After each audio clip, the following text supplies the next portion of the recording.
कथा का आरंभ उस समय से होता है जब भगवान शिव और देवी पार्वती हिमालय पर निवास कर रहे थे। एक दिन पार्वती जी ने भगवान शिव से कहा, प्रभु, क्या आपको यह नहीं लगता कि हमें अपने भक्तों के कल्याण के लिए कुछ करना चाहिए? भगवान शिव ने मुस्कुराते हुए कहा, हाँ प्रिय, लेकिन हमें यह सोचने की आवश्यकता है कि हम किस प्रकार की सेवा करें। तभी शिवजी के सामने एक ऋषि प्रकट होते हैं। उनका नाम था ऋषि कीर्तिवर्ण। उन्होंने भगवान शिव से कहा, प्रभु, मैं एक गहरे चिंतन में हूँ। इस पृथ्वी पर चारों ओर अनाचार और अधर्म फैल गया है। मुझे यह महसूस हो रहा है कि अब कोई और उपाय नहीं है। भगवान शिव ने उत्तर दिया, ऋषि, मैं जानता हूँ कि संसार में बुराई का क्या स्वरूप है, लेकिन हमें ध्यान रखना चाहिए कि व्यक्ति के भीतर अच्छाई भी होती है। हमें उस अच्छाई को जागृत करने का प्रयास करना चाहिए। ऋषि कीर्तिवर्ण की चिंता को सुनकर भगवान शिव ने एक निर्णय लिया। उन्होंने कहा, मैं एक अद्भुत पुत्र को उत्पन्न करना चाहता हूँ जो इस पृथ्वी पर धर्म की स्थापना करे। इसके बाद भगवान शिव ने अपनी सोच के अनुसार अग्नि में अपनी शक्ति डालकर एक बलशाली पुत्र का निर्माण किया। इस पुत्र का नाम रखा गया सांभव। सांभव का जन्म होते ही सभी देवताओं ने उसे आशीर्वाद दिया। उसके शक्तिशाली रूप और अद्भुत गुणों का कोई मुकाबला नहीं था।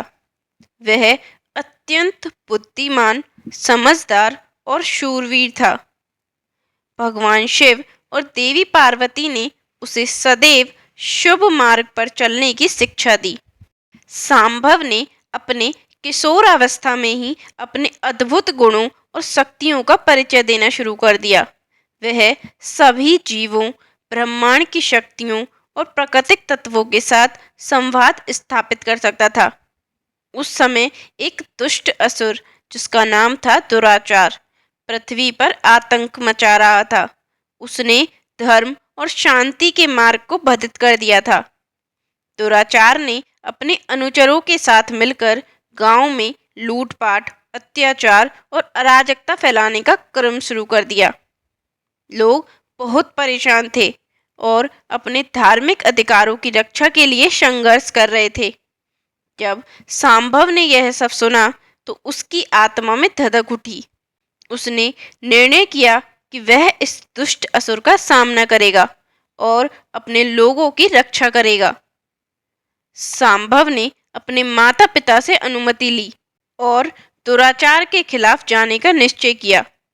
वह अपने नेत्रों में अद्भुत तेज और साहस लेकर युद्ध भूमि की ओर बढ़ गया।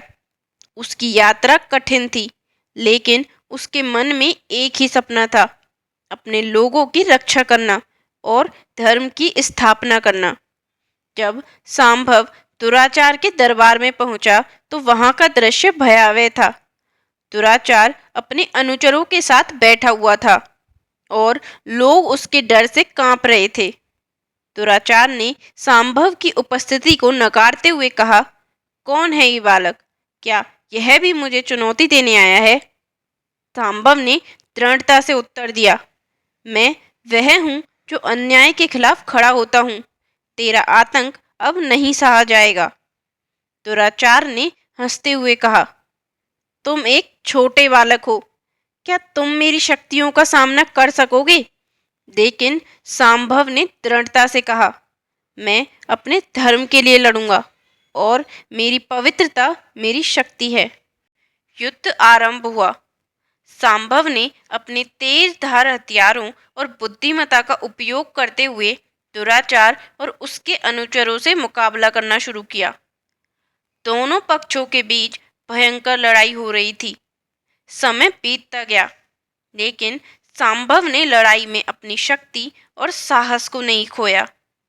आखिरकार एक निर्णायक क्षण आया जब सांभव ने अपनी चेष्टा से दुराचार को परास्त कर दिया।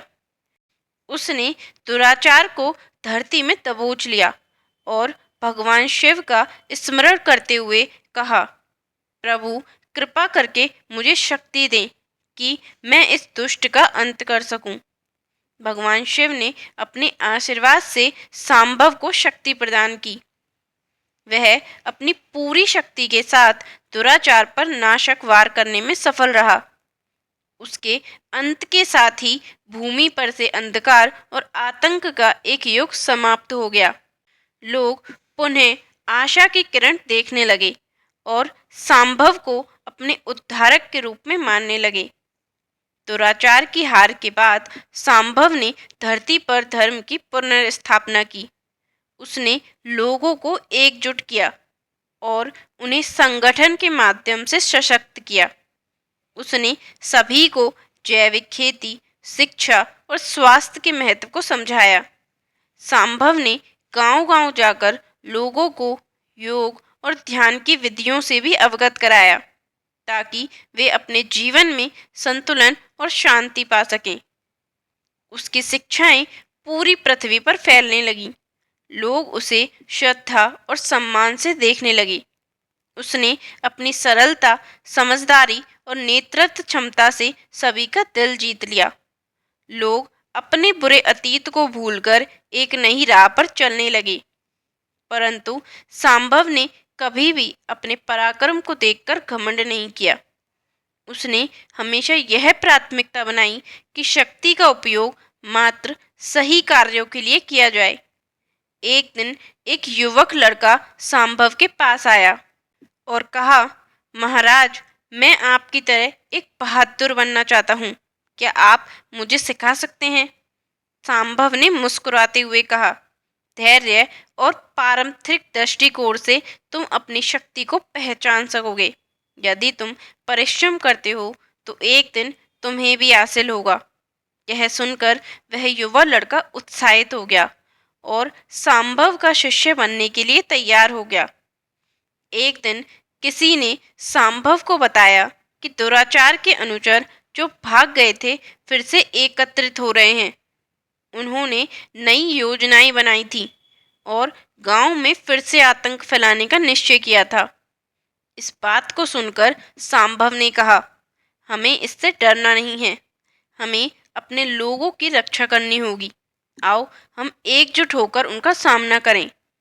युवाओं ने सांभव के नेतृत्व में परीक्षण किया और अपनी शक्तियों को विकसित किया। सांभव ने उनमें साहस और निर्भीकता भरी। सभी ने मिलकर एक योजना बनाई और दुर्जनों का सामना करने के लिए तैयार हो गए।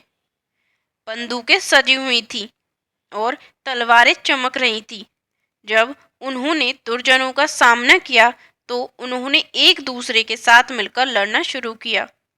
यह युद्ध पहले से कई अधिक भयंकर था, लेकिन पास में खड़े रहने वाले सभी लोग सांभव की ऊर्जा से भरे हुए थे और संघर्ष करते रहे। सांभव ने दुर्जनों से मुठभेड़ की और अपनी शक्तियों का इस्तेमाल करते हुए उन्हें पराजित किया। इस युद्ध में भी उसने अन्याय के खिलाफ अपना कर्तव्य निभाया और लोगों को सुरक्षा दी। इस प्रकार उन्होंने एक बार फिर से धर्म की रक्षा की और सत्य की विजय पाई। युद्ध के समाप्त होने के बाद सांभव ने कहा, यह युद्ध केवल बाहरी के खिलाफ नहीं था, यह एक अंदरूनी लड़ाई भी थी। यह हम सभी के भीतर के डर, अन्याय और संकोच के खिलाफ है। हमें अपने भीतर की अच्छाई को जागृत करना होगा। सत्य और धर्म का पालन करना हमारी जिम्मेदारी है। उसकी बातें लोगों के मन में गहराई से बैठ गईं। वह एक प्रेरणा बन गया, जिससे सभी लोगों ने अपने भीतर की अच्छाई और साहस को पहचाना। सांभव ने उन्हें समझाया कि दुनिया को बेहतर बनाने के लिए केवल बाहरी लड़ाई नहीं, बल्कि आंतरिक लड़ाई भी आवश्यक है। समय बीतता गया और सांभव की शिक्षाएं नई पीढ़ियों में फैलती गईं। लोग उसे श्रद्धा से याद करते रहे और उसकी शिक्षाओं को अपने जीवन में उतारने लगे। उनके प्रेरणादायक जीवन का आदान प्रदान युवा पीढ़ी को एक नई दिशा देने लगा। एक दिन सांभव युग के अंत की ओर बढ़ने लगा। उसे ज्ञात था कि उसकी यात्रा अब समाप्ति की ओर है, लेकिन उसने कहा, मैं यहाँ आपकी प्रेरणा के रूप में रहूंगा। आप सभी अद्भुत बने और न्याय, धर्म और प्यार के मार्ग पर चलें। सांभव की कथा हम सभी को यह सिखाती है कि जीवन में संघर्ष, बलिदान और निष्काम सेवा का क्या महत्व है। यह हमें यह भी सिखाती है कि असली विजय केवल बाहरी दुनिया में नहीं होती, बल्कि हमारे भीतर के डर और अनिश्चितता पर विजय पाने में होती है। तो दोस्तों, अगर आपको ये कथा पसंद आई हो तो इस वीडियो को लाइक करें, हमारे चैनल को सब्सक्राइब करें और ऐसी ही रोचक कथा सुनने के लिए हमारे चैनल से जुड़े रहें। धन्यवाद।